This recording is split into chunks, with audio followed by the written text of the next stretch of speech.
Hey, what's up, everybody? It's just Charles Sabanson, and welcome you guys to another episode of the DREAMERSPRO show. We'll cover everything from sports, hot topics, classic debates, entertainment, and we'll give you guys a fresh perspective on things and how we see them. And today we got a crazy show for you guys. Before we get into it, please make sure you like the video and sub to the channel. So, as you guys know, the NBA playoffs is underway. There have been some exciting series like the one between the Clippers and the Nuggets. The Pistons and the Knicks have been up there, kind of.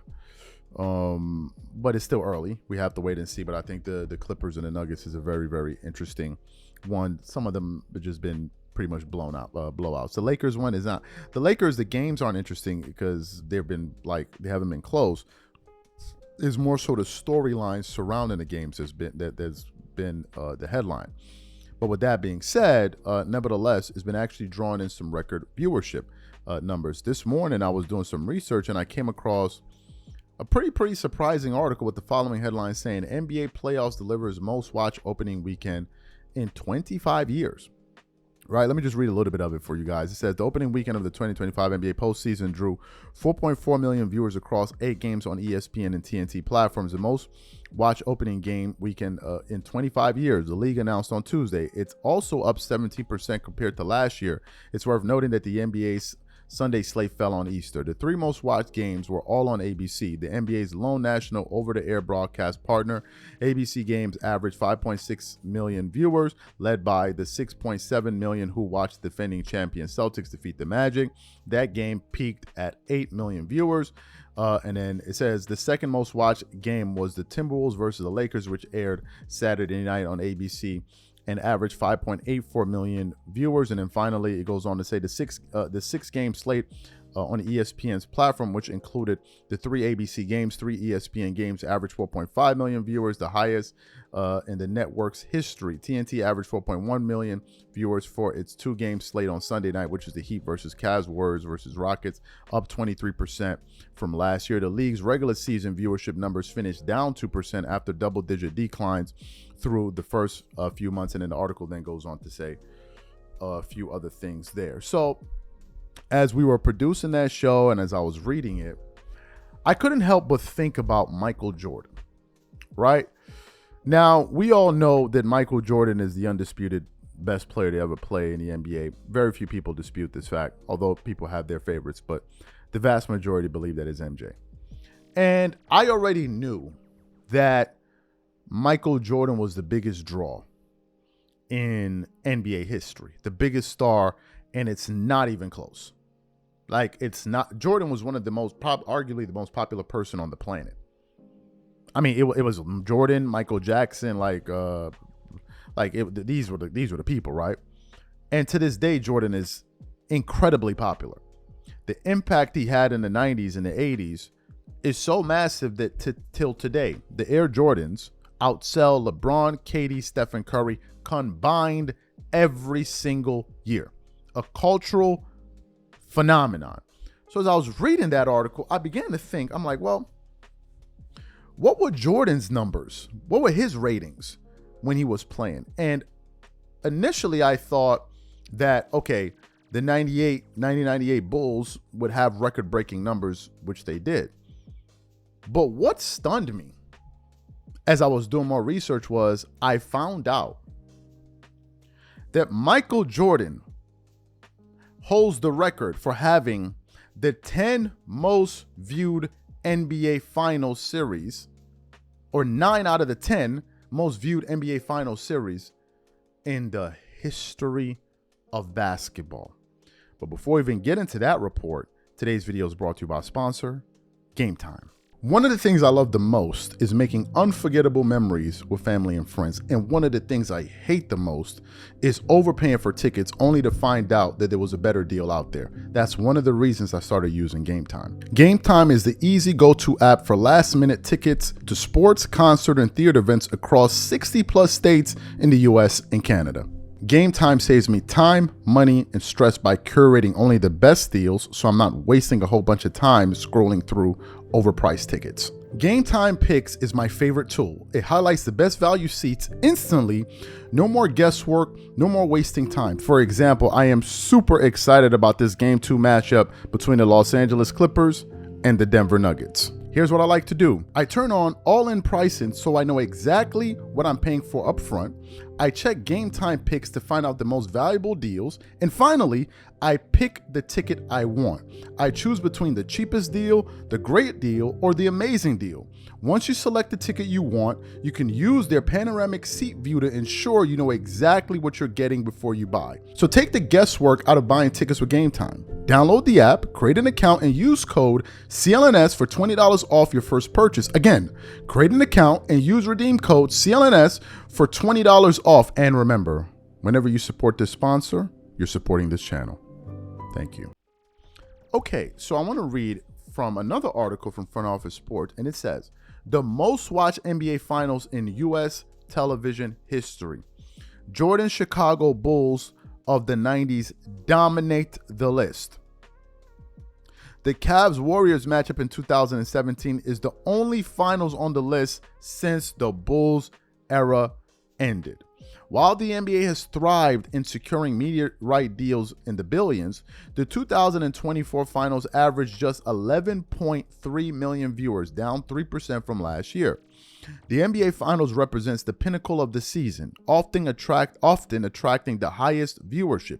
Yet, the league has recently seen its ratings dwindle compared to the 90s. The Bulls teams of the 90s became synonymous with winning championships, and they won 6 titles in 8 years, but they also dominate in terms of the ratings. All 6 NBA titles for Chicago are amongst the most watched NBA finals of all time. 3 of their finals matchups earned over 25 million average American viewers, the only NBA team to ever achieve this feat.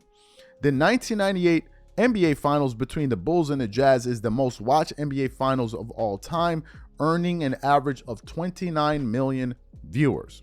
Fans worldwide were anxious to see how the last finals of Michael Jordan's legendary career would end. But Utah was a strong opponent, with the only game in the series decided by more than 5 points. The dramatic, emotional game remains 6 games remains the most watched NBA game in history, totaling 36 million viewers. Second on the list is 27.2 million average viewers in the 1993 NBA Finals. Chicago matched up with the Suns in a battle against 2 friends off the court, Charles Barkley and Michael Jordan. Now, let's put up the chart here. And this was updated on July 28, 2024. Let's look at these rankings. This is astonishing.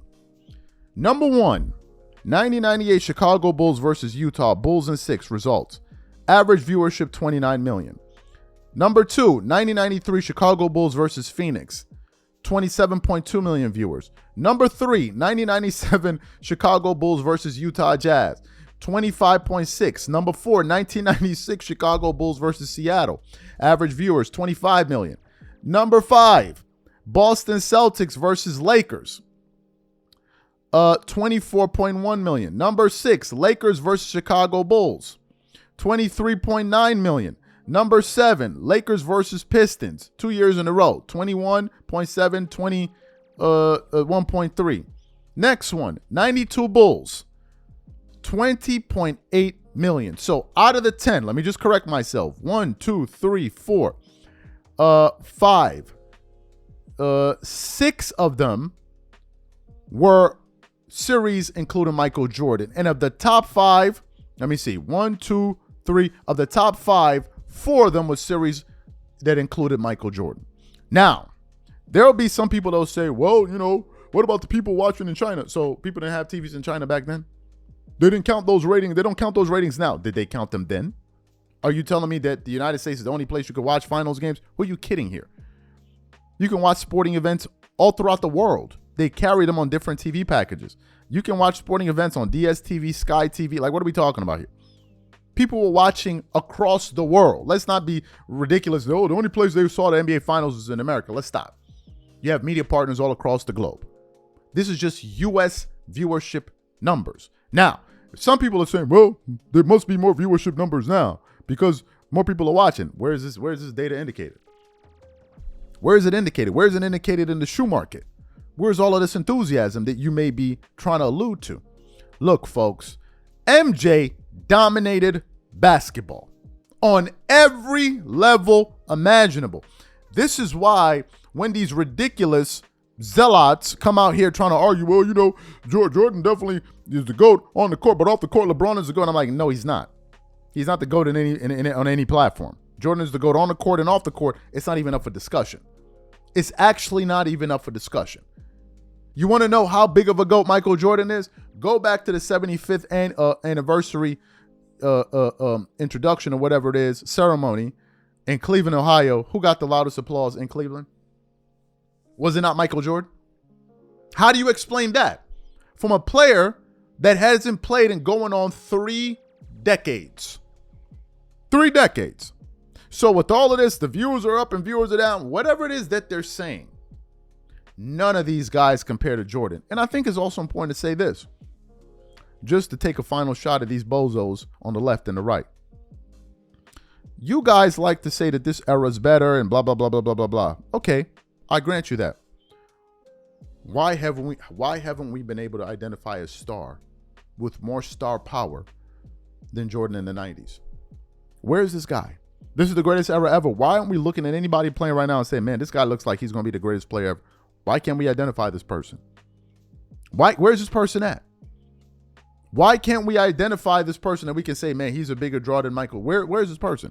Now, some people will say, oh, no, it's because of the nostalgia that people have for Michael Jordan. Yes, you're correct. People have nostalgia for Jordan because Jordan is synonymous with winning. And he created a lot of positive memories for people. You can't have a losing record in the finals and create nostalgia for people. Sorry to break it to you, bro. Son is 6-0 in the finals. Now, some of these clowns will like to bring up the, oh, well, but you act like Jordan won every single year he came into the NBA. No, he didn't. But you bringing up that point further hurts your point. Did LeBron win every single year when he got into the NBA? So then why are you bringing it up? I don't know, because I'm a dumbass. And I thought I was using some type of logic when in reality I'm not. People don't like to mention Jordan's. Of course people bring it up. He was the greatest player we ever saw from the moment he walked into the league. At year 2, he was average. As a rookie, he averaged 28. What are we talking about? As a rookie, he averaged 28. What are we talking about? But they have nothing else to say. What these bozo morons won't tell you is that for the first 6 years of Michael Jordan's career, he never played with another all-star.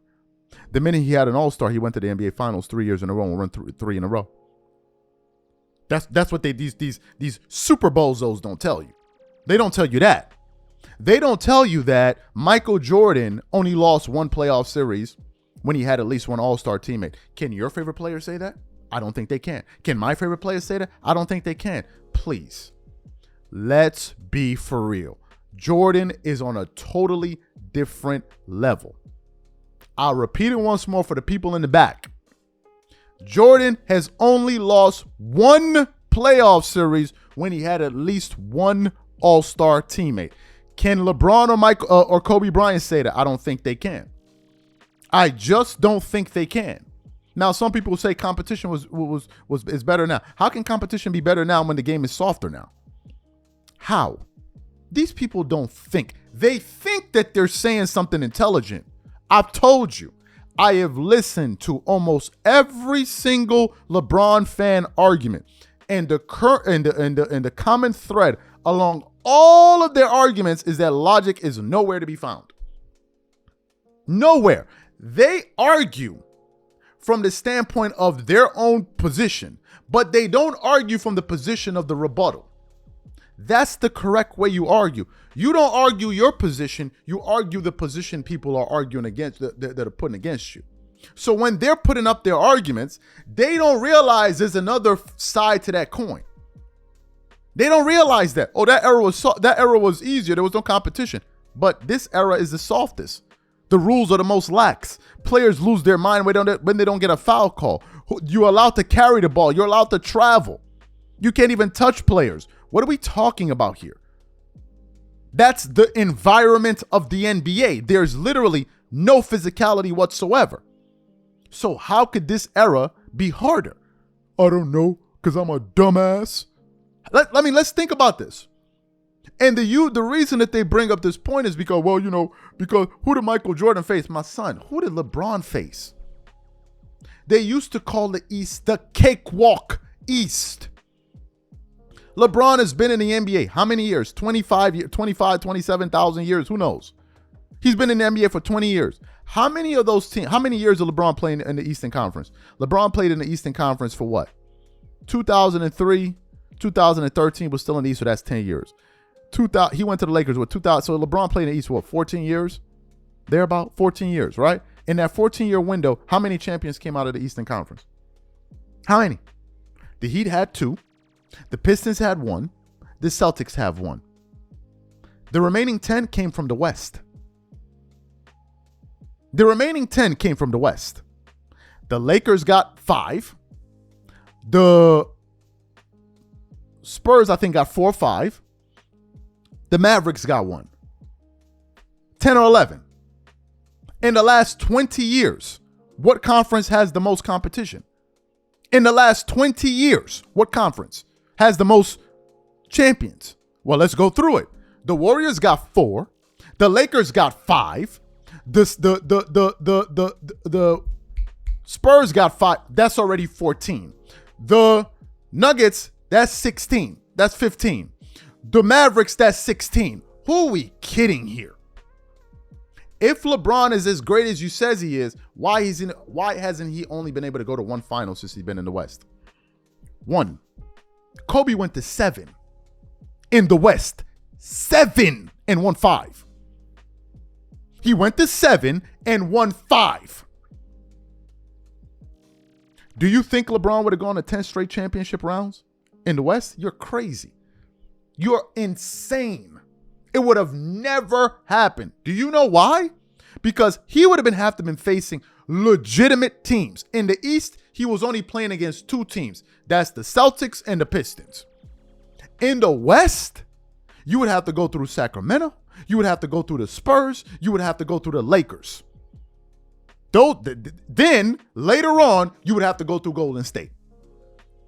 And you think he would have gone to 10 finals? Well, I believe so. Okay, he was in the West. How come he only went to 1? How come he only went to 1? Since y'all want to talk about competition. Since this is the point y'all want to make. And some people say, oh, no, you're hating. Nah, bro, I'm giving you the other side of the coin, sir. Y'all just want to be up there twerking it up all over the place, pouring honey all over each other's booties, hollering and screaming. One's flying all over the place. You can't even see. You can't even walk through a room without honey you just dodging honey. Dudes, you look over there, the table is shaking. They under there twerking. Just gyrating. They want to be able to twerk without any interruption. And the minute we walk in, like, nah, yo, son, stop. Like, yo, son, stop. Get off the floor. Get off of me. Get off of me. You're touching me, and I'm beginning to shake. Get off of me. Oh, you hating. Nah, we providing you the other side of the coin.